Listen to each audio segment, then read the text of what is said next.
Di tengah perang yang telah berubah menjadi konflik jangka panjang, satu hal tetap konstan. Langit Ukraina masih menjadi arena perebutan kekuatan yang belum pernah benar-benar dimenangkan oleh siapapun. Saat banyak analis barat mulai berfokus pada drone murah, rudal jelajah, dan perang elektronik, Rusia justru mengambil langkah yang terlihat konservatif namun penuh perhitungan, yakni memperkuat kehadiran jet tempur Su-35S di unit tempur aktif. Langkah ini bukan tindakan emosional atau reaksi panik, melainkan refleksi dari kepercayaan diri Rusia terhadap salah satu platform udara paling matang yang mereka miliki.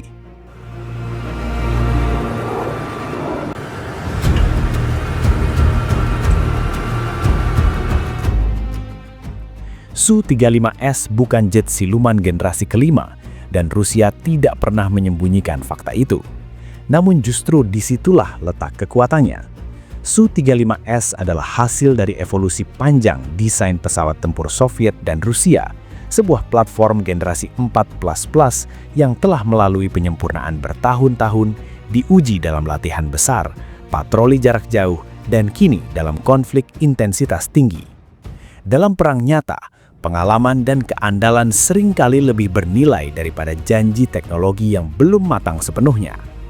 Pengerahan Su-35S terbaru tidak menandakan pembukaan medan tempur baru. Rusia tidak sedang memindahkan kekuatan udaranya secara dramatis ke front asing yang mengejutkan dunia. Yang terjadi justru sebaliknya, penguatan bertahap, terukur, dan konsisten terhadap garis depan yang sudah ada, terutama di sektor timur dan tenggara Ukraina. Ini adalah ciri khas pendekatan militer Rusia dalam fase atrisi, bukan kecepatan tetapi daya tahan.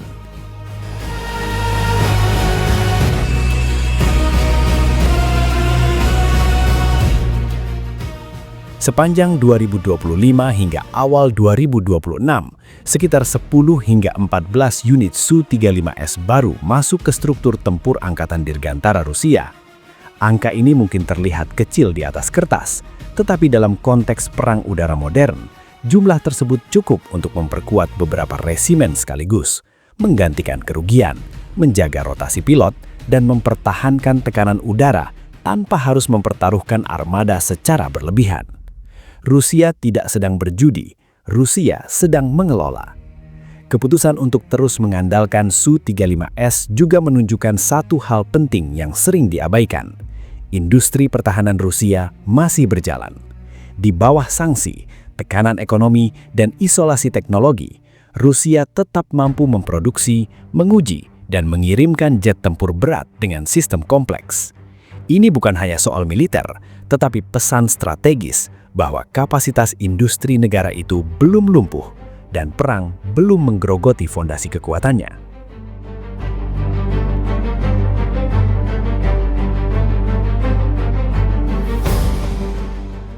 Di medan tempur, peran Su-35S sangat jelas dan realistis. Pesawat ini tidak digunakan untuk masuk jauh ke wilayah pertahanan udara Ukraina secara sembrono.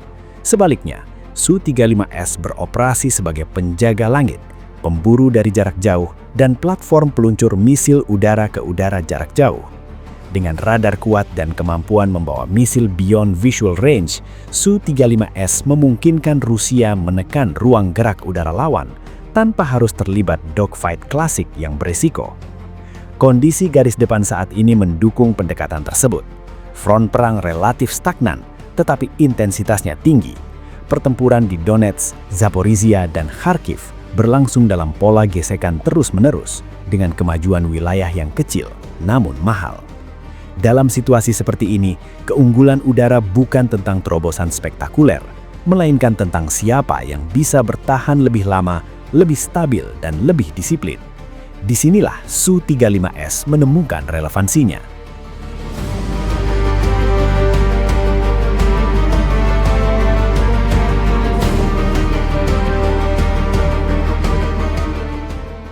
Ukraina tentu tidak tinggal diam. Kiev memandang pengerahan Su-35S sebagai ancaman nyata, bukan sekedar simbol. Namun reaksi Ukraina juga menunjukkan pengakuan tersirat terhadap kualitas pesawat ini.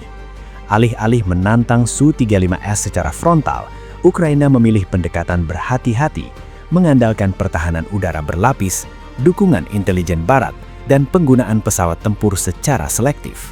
Ini bukan tanda kelemahan Ukraina, tetapi juga bukti bahwa Su-35S tidak bisa diperlakukan sembarangan. Ukraina memang mengklaim beberapa keberhasilan menjatuhkan Su-35, dan dalam perang informasi, klaim tersebut memainkan peran penting. Namun fakta bahwa Rusia terus mengerahkan Su-35S bukan menariknya, menunjukkan keyakinan bahwa secara keseluruhan platform ini masih memberikan keuntungan strategis. Tidak ada sistem senjata yang kebal, tetapi yang terpenting adalah rasio resiko dan manfaat. Dan bagi Rusia, Su-35S masih berada di sisi yang menguntungkan.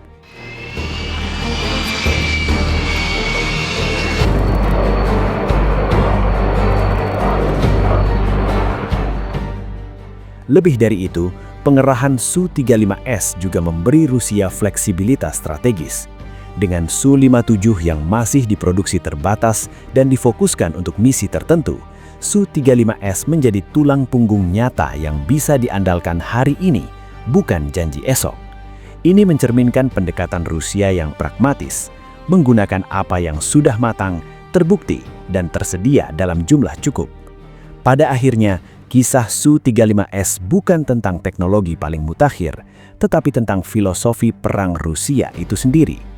Dalam konflik yang panjang dan melelahkan, Rusia tidak mencari kemenangan cepat yang spektakuler. Mereka mencari stabilitas operasional, tekanan konstan, dan kelelahan lawan secara perlahan. Su-35S adalah simbol dari pendekatan itu.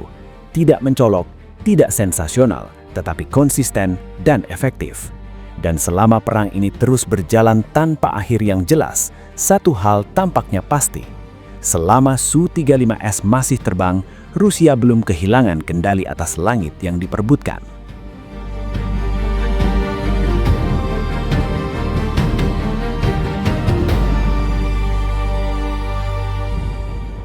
Video ini dibuat untuk tujuan edukasi dan analisis semata. Kami tidak berpihak pada pihak manapun, tidak mempromosikan kekerasan, dan tidak mendukung perang dalam bentuk apapun. Seluruh informasi yang kami sajikan berasal dari laporan terbuka dan analisis geopolitik yang tersedia untuk publik.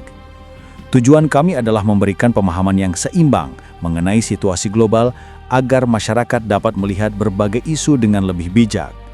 Kami percaya bahwa perdamaian, dialog, dan diplomasi merupakan jalan terbaik untuk menyelesaikan setiap konflik.